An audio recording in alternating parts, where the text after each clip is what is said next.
Yes, welcome back, everybody. Welcome back. And right this time, I got my special guest. I got my brother. He was a part of our team, the Mighty Blazer Click. He brought you songs like Teddy Overlord and I'm a Star. Then he did a solo career. He brought an amazing project called September. Brought you just like Payday Floyd Anytime. Now he's an entrepreneur doing big and better thing. I got my brother, DJ malimal here. It's been a little minute since I DJ'd, but I'm still definitely malimal, Mally X the man. But what's up, man? Like I'm super fired up to be a part of your podcast, man. Like anytime I see my brothers growing and going for something, like I definitely want to be a part of that. Like to be able to push you in any way I can, son. So to even be on here, I'm honored. Yeah, like this is an honor for me. Yeah, thank you, my brother. I appreciate that. I've been trying to get you for a while, but I'm glad I got you on the show now. And let's get this thing going, bro. Yes. All right. So what inspired you to get into music, and what age did you start it? All right. So the big thing that really got me into music, I would have to say, is my father, honestly. Like, he listened to, like, a lot of people that really kind of, like, had an effect on me. Like, Biggie was the first person that I really realized he listened to a lot. And, we can't really talk about him too much, but R. Kelly, like, Facts. he had that R album on repeat. It was good. He is not good. That's what we've learned. But really, his musical, like the things he listened to influenced me highly. So he listened to a lot of R&B. He listened to Biggie for his rap. He listened to a little Nas, but he also listened to jazz and things of that nature. So that kind of, all of that had an effect on me combined. Like it really drove the person who I am musically, and it drove my love for music. But I didn't realize it until I was about 11. My boy Terry and shout out to Terry wherever you are. I know he out there. He a goofball. And my boy Miz. I ain't seen Miz since that weekend. Crazy. I was 11. It was like late August. I was hoping to see him again, but his whole family moved. So shout out to him wherever he is. Yeah. But he was like, let's write some raps. Like we was bored. He was like, let's write some raps, and let's do them. And we was like, you know what?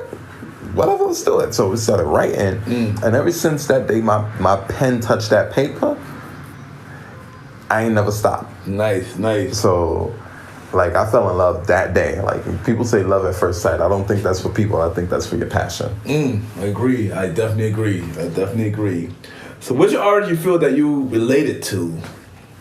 Like, what I feel like I'm related to, I feel like artistically and stylistically, I feel like I'm more closer related to Charles Hamilton and I agree. And Childish Gambino. It's like those two people, like when I really discovered like who I was as a rapper, like I used them as influence because they made it okay to be me. Yes. Because rap is about a lot of big bravado and a lot of big like chains and women and all of that stuff like that. Yes.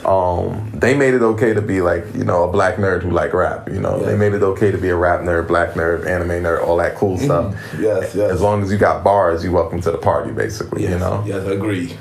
But what I get a lot from people, like people's feedback of me is they tell me I sound like a lot like Common. I definitely agree. I always used to say that as well. Common, Q-Tip, Mos Def, those artists. I still feel like you got some of them in you as well.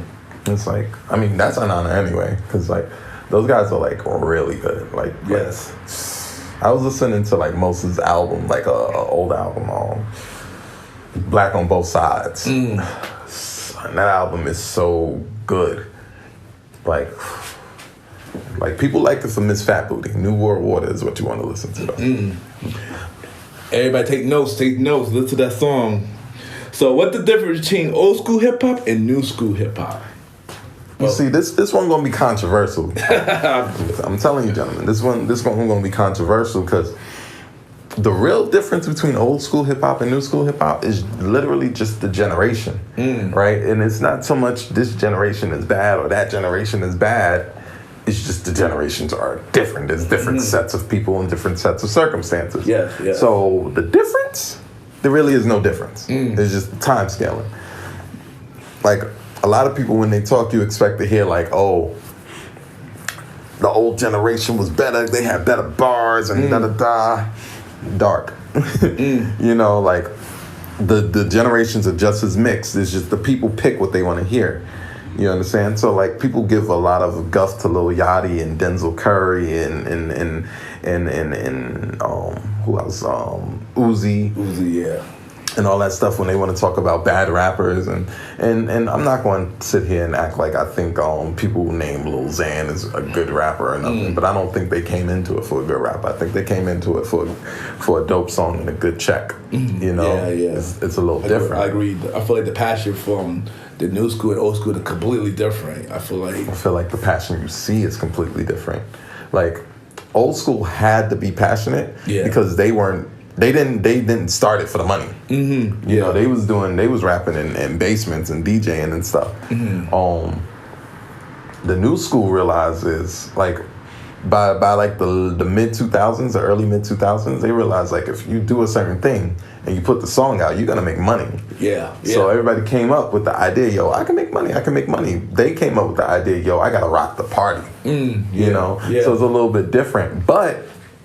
And there's a big but. When they realized that they could make money back in the 80s, they just did that. Like, we not going to talk about KRS-One and his homeboy Super Sperm. Like, y'all act like y'all don't know. They acting like they don't know, bro. I heard that and I was like, well, why are you talking about your man Super Sperm? First of all, there's more questions than answers with that one. Yeah. But then, like, we move on. Like, you want to say, oh, well, at least he had words, right? Yeah, I'll give him that. KRS-One is one of the dopest lyricists of all time, not only his era. But if you want to talk about popular artists at the time, remember Das Effects. Yes. You know, like they weren't saying words at all.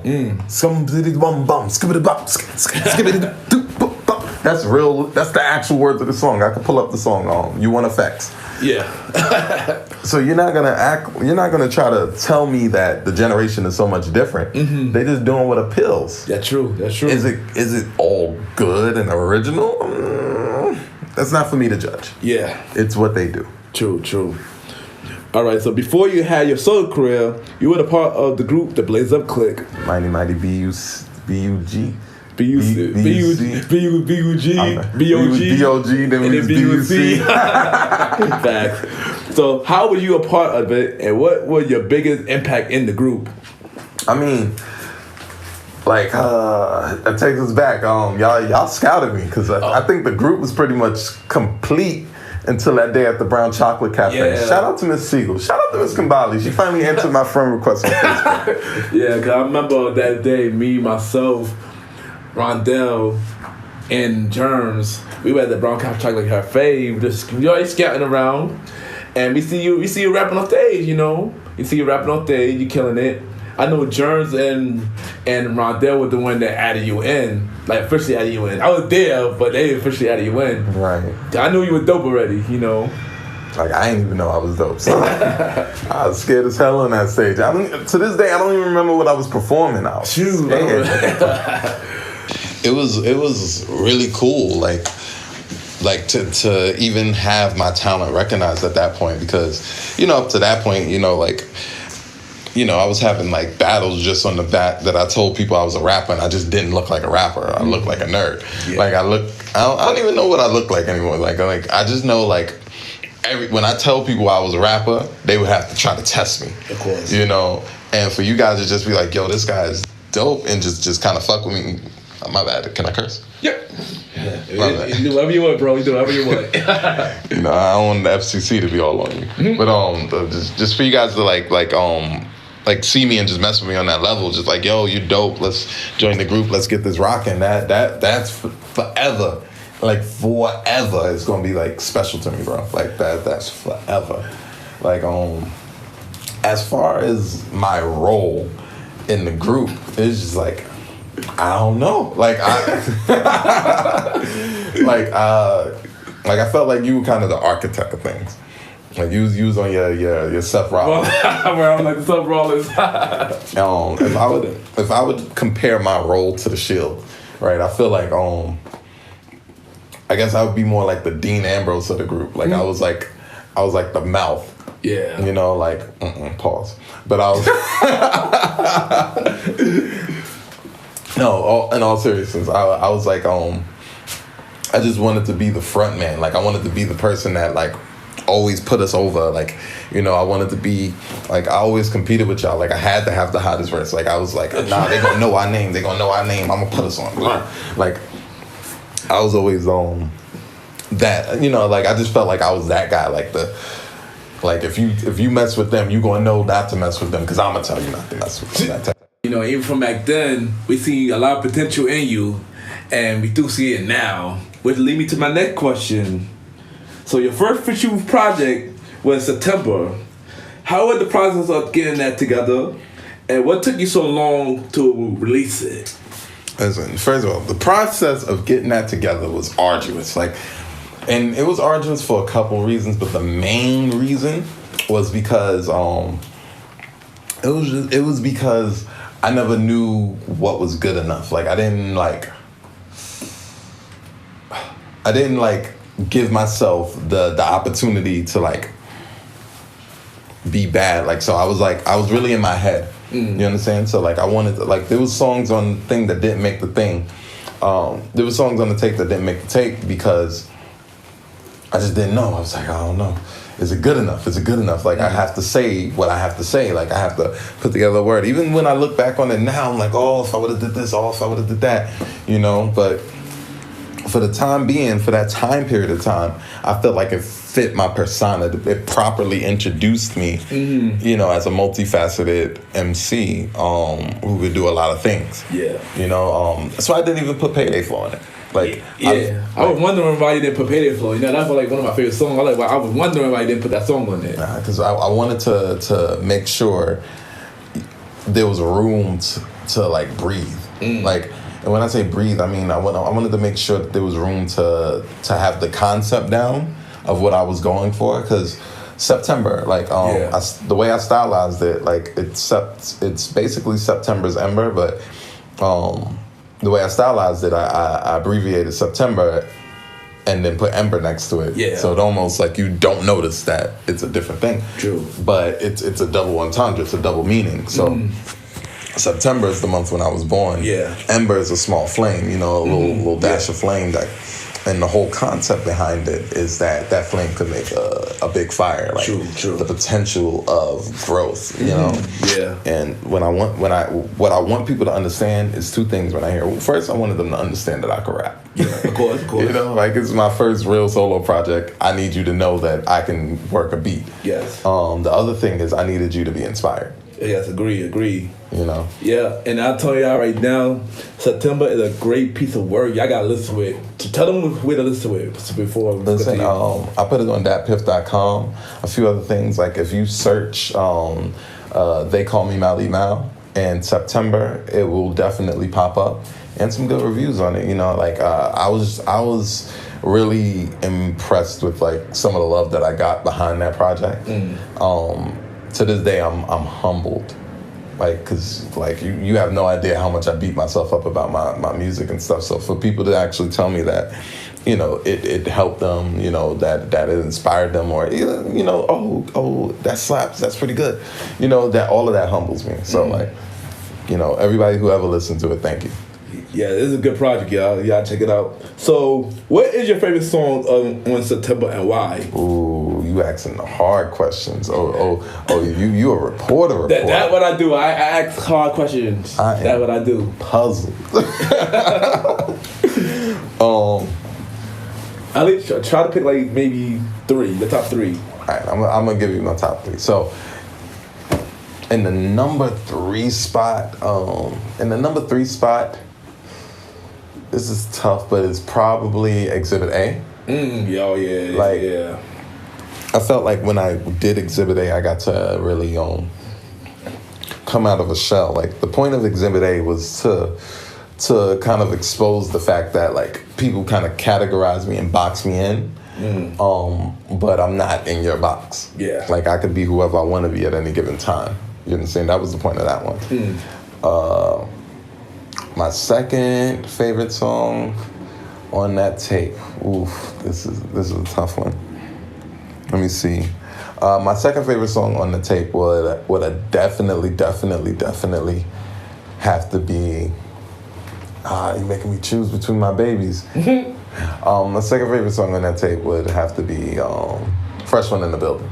Of course. I just love performing it. Like it's so high octane and ridiculous. Like when I performed it for that one guy from Epic Records, he told me I gave him a Big Sean feel, and it was just like because just because of the bars, they came out kind of zany and but they were good. Like it was it was cool. I really like performing. Yeah. You get hype when that song come on. Yeah, you get everybody hype when that song. Mm-hmm.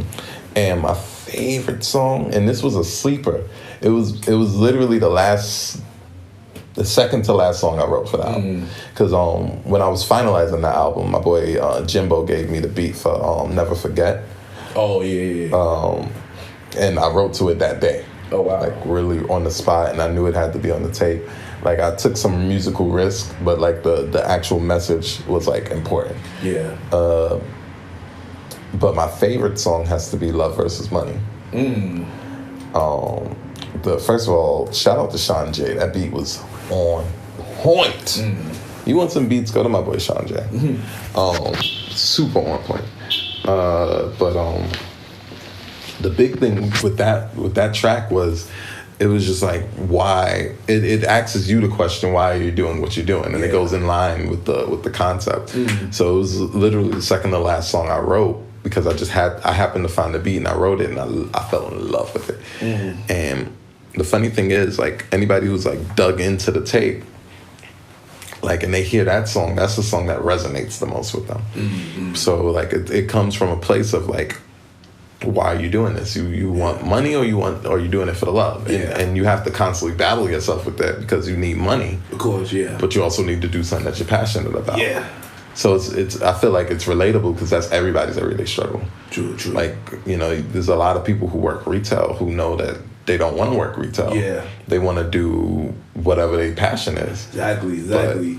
But they're like, if I follow my passion, I'm not going to have no money. Yeah, exactly. And word to the wise, and this is what I've been learning lately in my journeys now, like, you can't be afraid to not have money. Yeah. Sometimes you got to take the leap and be broke for a while. You can't always stunt. You can't always be on vacation. Like, sometimes you got to take that leap, be broke, and really chase down what you're going after. Reevaluate yourself, Yeah. Like, what are you doing it for? Are you trying to show off for people, or are you really trying to follow your dreams? Are you trying to show off for your dreams or show off for these people? Exactly. All right, so are you through making music, and do you have any new music project coming up? Well, like I said earlier, I never stopped. Word, really? You never stopped?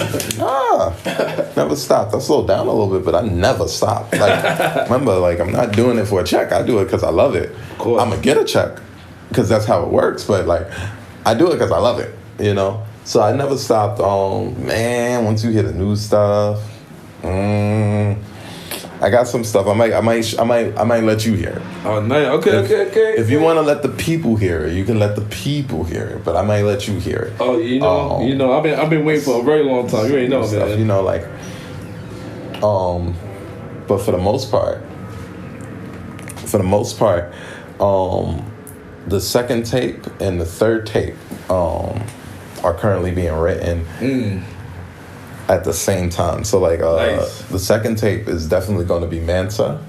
Oh yeah. You told me that one. Yeah, it's definitely going to be Mansa because it just means so much, especially the title. The third tape is going to be Game. All right. And that's an acronym. Girls are my exhaustion, energy, everything. And that one's more dedicated to women. I'm a huge advocate for the Black woman. Nice. Like I feel like somebody has to be. So this goes to them. But it also, I don't lose my perspective as a man. Yeah. You understand? So it's like you it's just about being in the space where you can be comfortable in your own manhood without degrading womanhood, especially Black womanhood. Yeah. Black womanhood needs to be put on. Yes, agreed. So what other project you have going on that not music related? Right now, I'm really doing a couple things, but the biggest thing right now I'm doing is building a small finance business. Right.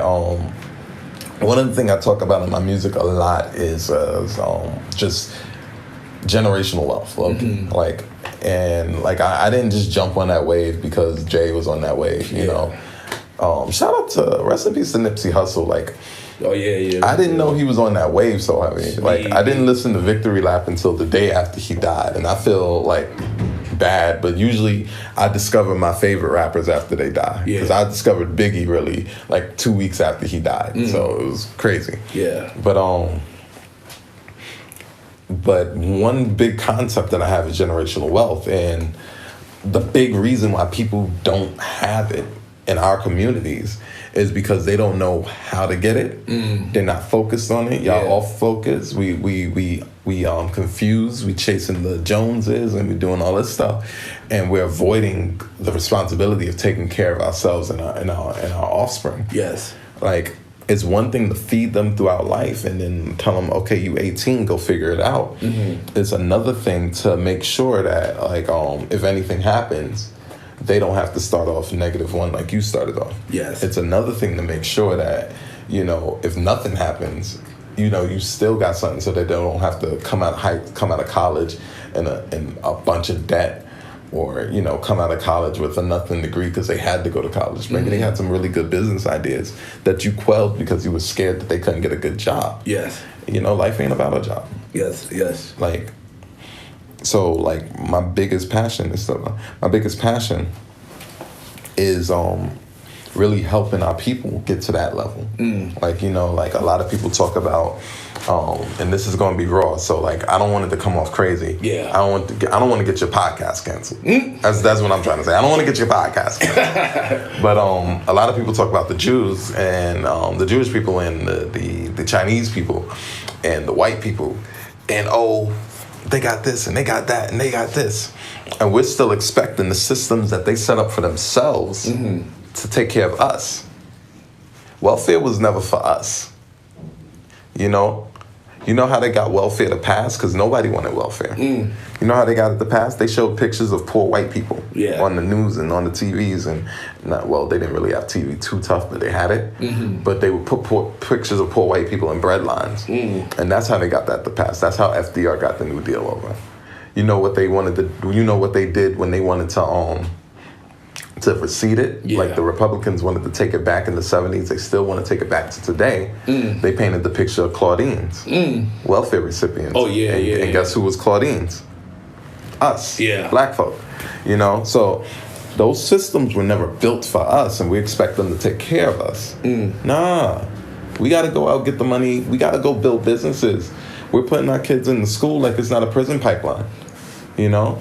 And my business, I actually get to sit and teach people that, and I get to sit and help people set up things that is going to keep them good if they die, and it's going to keep them good if they're alive. For anybody that going the same route as you.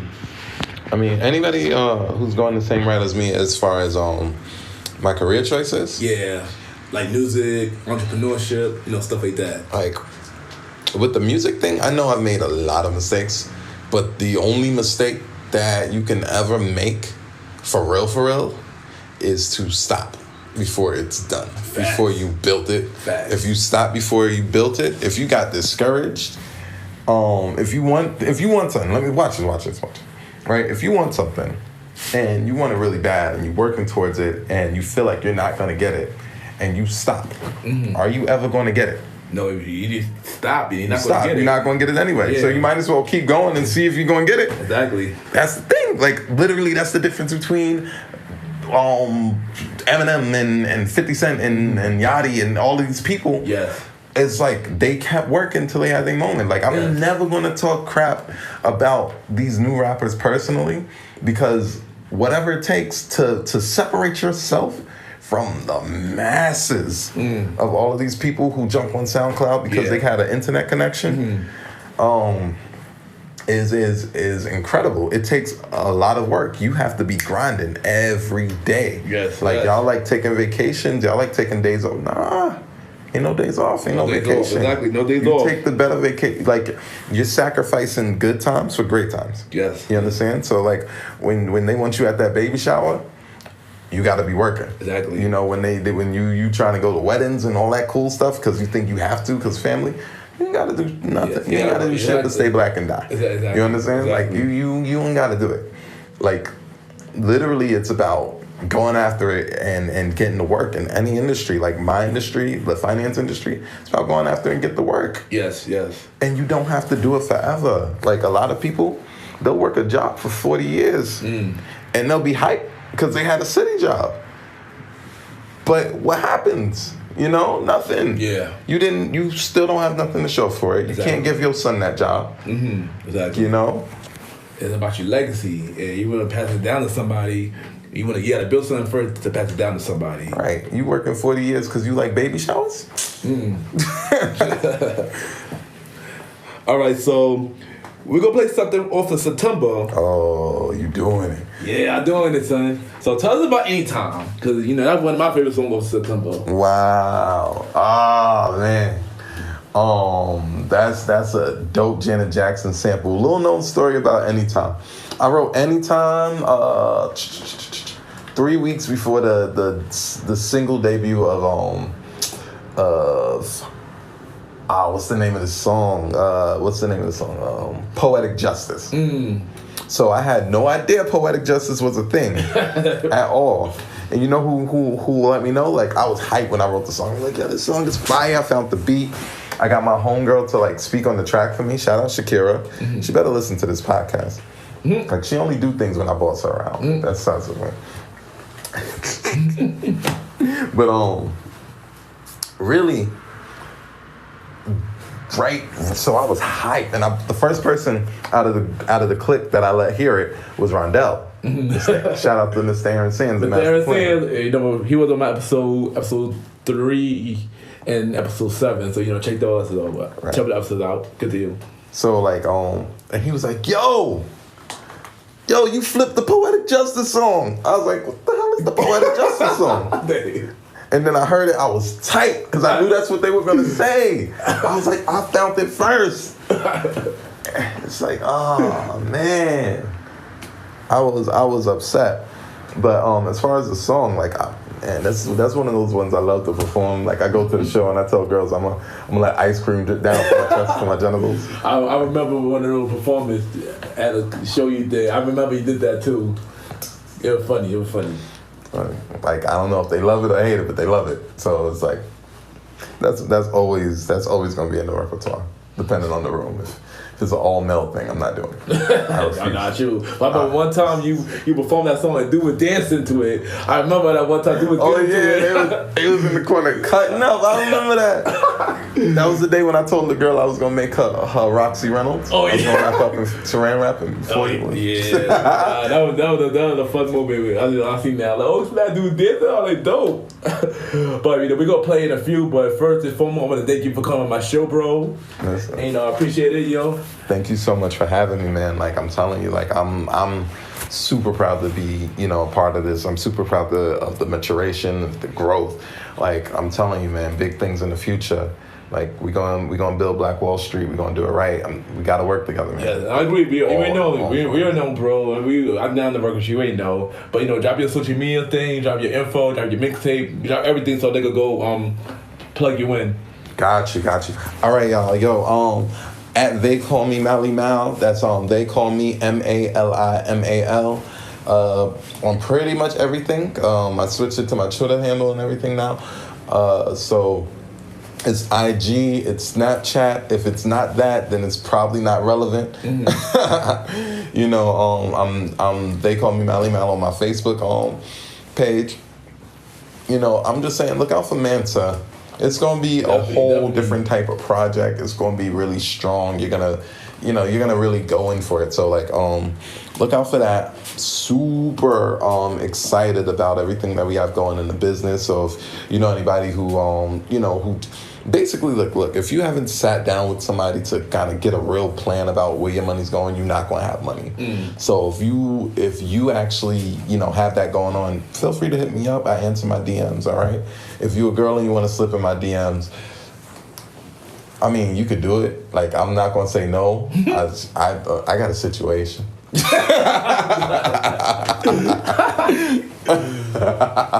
done.